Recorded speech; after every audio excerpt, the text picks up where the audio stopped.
अस्सलाम वालेकुम। मेरा नाम है मोहम्मद इदरीस और आप देख रहे हैं मेरा यूट्यूब चैनल स्मार्ट इलेक्ट्रिक। दोस्तों, आज की वीडियो एक 12 किलोवाट के हाइब्रिड सोलर सिस्टम की इंस्टॉलेशन के बारे में है। इस सिस्टम में हम कैनेडियन कंपनी के 535 वाट के 28 पैनल को इंस्टॉल करेंगे और इसके साथ हम इन्वर्क्स कंपनी का नाइट्रोक्स मॉडल के 2 इन्वर्टर इंस्टॉल करेंगे। ये सोलर पैनल जो हैं 12 साल वारंटी में आते हैं और 25 साल इनकी लाइफ होती है। इन सोलर पैनल को माउंट करने के लिए हमारे पास गैल्वनाइज्ड स्ट्रक्चर भी मौजूद है। इस स्ट्रक्चर के ऊपर एक जो स्टैंड है, इसके ऊपर हम 2 सोलर पैनल लगाएंगे। L2 स्टैंड इसको हम कहते हैं और ये 14 गेज में स्टैंड है। इसके साथ हमने इन्वर्क्स कंपनी का नाइट्रोक्स सीरीज़ का जो इन्वर्टर है वो 2 अदद लगाने हैं हमने। इस इन्वर्टर की अगर स्पेसिफ़िकेशन की बात करें तो ये इन्वर्टर जो है IP65 है, वाटरप्रूफ है, डस्ट प्रूफ है। आप इसको ओपन एरिया में भी लगा सकते हैं। 6 किलोवाट की आप पूरी आउटपुट इससे ले सकते हैं। इसके अलावा ये ड्यूअल MPPT है। आप 2 मुख्तलिफ़ किस्म के सोलर पैनल इसके साथ लगा सकते हैं। मैक्सिमम आप इसके साथ 7800 वाट तक के सोलर पैनल को लगा सकते हैं। ड्यूअल आउटपुट में आता है, आप इससे स्मार्ट लोड की आउटपुट भी ले सकते हैं और इसके अलावा आप पंखे लाइटें वो अलग से उसकी आउटपुट निकाल सकते हैं। इसके साथ ये एक वाईफाई डिवाइस आती है और इसके साथ हमें ये एक पैकेट जो है वो देखने को मिलता है, जिसमें एक अदद जो है वो कम्युनिकेशन पोर्ट हैं इन्वर्टर्स को पैरेलल करने के लिए। इसके साथ इस बॉक्स में एक सीटी होती है और इसके साथ कंपनी की तरफ से MC4 कनेक्टर और इन्वर्टर को माउंट करने के लिए इसके साथ जो बोल्ट किट है वो भी देखने को मिलती है। इसके अलावा हमारे पास यहाँ पर जो है वो 6 mm की वायर है सोलर पैनल की वायरिंग के लिए, जो कि आप यहाँ पर ब्लैक कलर की देख सकते हैं। और इसके साथ आप ये जो येलो कलर की वायर देख रहे हैं ये हम अर्थिंग के लिए इसको यूज़ करेंगे। और इसके साथ हमारे पास ये 25 mm की वायर है जिसको हम बैटरीज़ के लिए यूज़ करेंगे। इसके साथ हमारे पास यहाँ पर जो है स्लॉट वाली डक्ट है जो कि हम वायरिंग के लिए यूज़ करेंगे।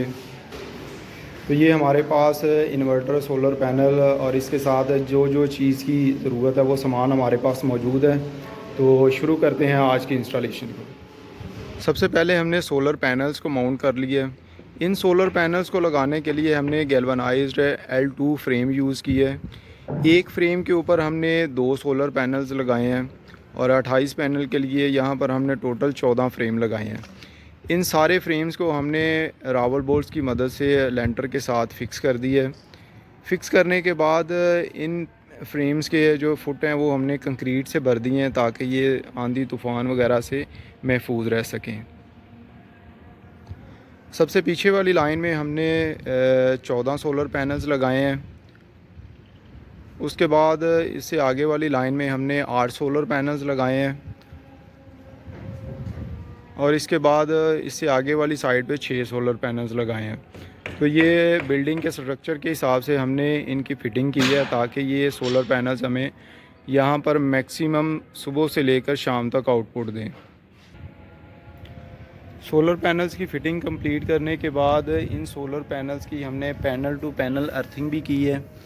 आप यहाँ पर देख सकते हैं कि एक पैनल को दूसरे पैनल के साथ हमने अटैच किया हुआ है। इन सारे पैनल्स को हमने जो है इनकी अर्थिंग कर दी है। इन सोलर पैनल्स के कनेक्शंस की बात करें तो 7 सोलर पैनल्स को सीरीज़ में कनेक्ट करके उनकी हम एक स्ट्रिंग बना लेंगे और 28 पैनल्स की हमारे पास टोटल 4 स्ट्रिंग्स बन जाएंगी। हमारे पास जो इन्वर्क्स कंपनी के नाइट्रोक्स मॉडल के इन्वर्टर मौजूद हैं, हर एक इन्वर्टर के साथ 14 पैनल अटैच हो जाएंगे और एक इन्वर्टर के साथ हम 7800 वाट तक के मैक्सिमम सोलर पैनल्स लगा सकते हैं। डबल MPPT वाला चार्ज कंट्रोलर है तो हमारी 2 स्ट्रिंग्स जो हैं वो एक इन्वर्टर के साथ अटैच हो जाएंगी और 2 स्ट्रिंग्स जो हैं वो दूसरे इन्वर्टर के साथ अटैच हो जाएंगी। 7 पैनल्स को हम सीरीज़ में कुछ इस तरह से कनेक्ट करेंगे कि एक सोलर पैनल की पॉजिटिव वायर को दूसरे सोलर पैनल की नेगेटिव वायर से अटैच करेंगे। इसी तरह दूसरे सोलर पैनल की पॉजिटिव वायर को तीसरे सोलर पैनल की नेगेटिव से अटैच करेंगे। इस तरह से हम अपने जो है ये 7 पैनल्स को सीरीज़ में कनेक्ट करने के बाद हमारे पास जो है 2 वायर्स हमारे पास बचेंगी। एक हमारे पास यहाँ पर आप देख सकते हैं एक सोलर पैनल की ये नेगेटिव वायर बची है। इसी तरह से हमारे पास दूसरी साइड पर जो है ये 7वें पैनल की पॉजिटिव वायर बची है। तो इसी तरह से हमारे जो सारे पैनल्स हैं उनको हम 7 पैनल्स करके उनकी सीरीज़ बना के एक स्ट्रिंग हमारी बन जाएगी। तो इन सारे पैनल्स को हमने जो है इनकी 4 स्ट्रिंग्स बना ली हैं। 7 पैनल को हमने अटैच कर दिया है। टोटल हमारे पास 4 स्ट्रिंग्स बन गई हैं और हर स्ट्रिंग में हमारे पास जो है ये 2 वायर्स होंगी, एक पॉजिटिव और एक नेगेटिव। इसके बाद हमने अपने दोनों इन्वर्टर्स को माउंट कर लिया है। इन इन्वर्टर के साथ हमने 4 DB बॉक्स लगाए हैं। ऊपर वाले 2 DB box DC DB box हैं और नीचे वाले जो 2 DB बॉक्स हैं ये AC DB बॉक्स हैं। बाईं साइड पे दोनों DB बॉक्स जो हैं इसको हम एक इन्वर्टर के साथ अटैच करेंगे और दाईं साइड पे जो दोनों DB बॉक्स हैं इसको हम दूसरे इन्वर्टर के साथ अटैच करेंगे। सोलर पैनल से आने वाली जो 4 हमारी स्ट्रिंग्स हैं वो 2 स्ट्रिंग इस DB बॉक्स में आ जाएंगी और 2 स्ट्रिंग्स इस DB बॉक्स में आ जाएंगी। दोनों स्ट्रिंग्स के लिए हमने अलग अलग DC 2 पोल ब्रेकर लगाए हैं, उनके साथ एक SPD लगाई है और इसी तरह दूसरे इन्वर्टर में भी हमने 2 DC 2 पोल ब्रेकर लगाए हैं, इसके साथ एक SPD लगाई है।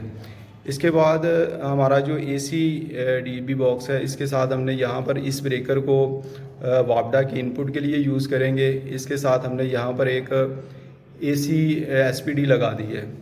इस जो ब्रेकर से आउटपुट निकल कर हमारी ये जो वोल्ट एम्पेयर प्रोटेक्टिव डिवाइस है थॉमसन कंपनी की, इसकी इनपुट वाली साइड पे इसको हम पावर देंगे इस ब्रेकर से और ये नीचे वाली साइड से आउट निकल कर हमारी इन्वर्टर में चली जाएगी। और ये वाला जो ब्रेकर है इसको हम जो इन्वर्टर से आउटपुट निकलेगी उसके लिए यूज़ करेंगे। इसी तरह पर हमारे पास जो दूसरे इन्वर्टर का DB बॉक्स है इसके कनेक्शन भी हम इसी तरह से करेंगे। इसके अलावा हमने यहाँ पर दोनों इन्वर्टर्स के लिए सेपरेट DC 125 एम्पेयर के 2 पोल ब्रेकर लगाए हैं जिनको हम बैटरी के लिए यूज़ करेंगे। तो ये डक्टिंग वगैरह भी हमने सारी कर ली हुई है। तो अब हम इसकी जो वायरिंग है उसको शुरू करते हैं। सबसे पहले हमने DC DB बॉक्स की वायरिंग शुरू की है। सोलर पैनल से आने वाली 4 स्ट्रिंग्स जो हैं उस 2 स्ट्रिंग्स को हमने इस DB बॉक्स के साथ अटैच किया और 2 स्ट्रिंग्स को हमने इस DB बॉक्स के साथ अटैच किया। सोलर पैनल से आने वाली जो स्ट्रिंग्स हैं उसको हमने ब्रेकर के एक स्ट्रिंग को हमने इस ब्रेकर के ऊपर वाली साइड पे लगाया। इसके साथ लिंक डाल के हमने ये जो DC SPD है इसको भी हमने ऊपर से अटैच कर दिया। इसी तरह दूसरे ब्रेकर की ऊपर वाली साइड पे हमने स्ट्रिंग को अटैच किया और उसके साथ हमने लिंक डालकर इस DC SPD को भी अटैच कर दिया। बिल्कुल इसी तरह से हमने जो हमारा दूसरा DB बॉक्स है उसके भी हमने सेम इसी तरह से कनेक्शन किए हैं। इसके साथ हमने हमारी जो SPDs हैं इनको हमने जो है अर्थिंग भी कर दी है इनकी। आप देख सकते हैं कि दोनों DB बॉक्स में जो 4 SPDs लगी हुई हैं इनको हमने जो है अर्थिंग करके ग्राउंड कर दी है। इन ब्रेकर से निकलने वाली ये जो 2 स्ट्रिंग्स हैं इनको हमने इन्वर्टर के एक इस MPPT के साथ अटैच कर दिया और एक स्ट्रिंग को हमने इस MPPT के साथ अटैच कर दिया। तो 2 स्ट्रिंग्स हमारी एक इन्वर्टर के साथ अटैच हो गई हैं। इसी तरह से 2 हमारी जो स्ट्रिंग्स हैं वो हमारी दूसरे इन्वर्टर के साथ अटैच हो गई हैं। तो ये इस तरह से हमने अपनी जो DC वायरिंग है उसको कंप्लीट कर लिया है। इसी तरह AC साइड पे हमने अपने कनेक्शन कुछ इस तरह से किए हैं कि ये आप जो ग्रीन और ब्लैक कलर की वायर देख रहे हैं ये हमारी वापडा की इनपुट की है। इसके साथ लिंक डालकर हमने जो AC SPD है इसको भी इसके साथ ज्वाइन कर दिया है इस ब्रेकर से हमारी आउट निकल कर ये जो प्रोटेक्टिव डिवाइस है इसके ये जो इनपुट वाली साइड है इसके ऊपर हमने न्यूट्रल और फेस की वायर लगा दी है। यहाँ से जो है ये आउट निकल कर हमारे पास ये वाला जो इन्वर्टर है इसके ये जो दाईं साइड पे टर्मिनल है वापडा की इनपुट के इसके ऊपर हमने अपनी 2 वायर को लगा दी है।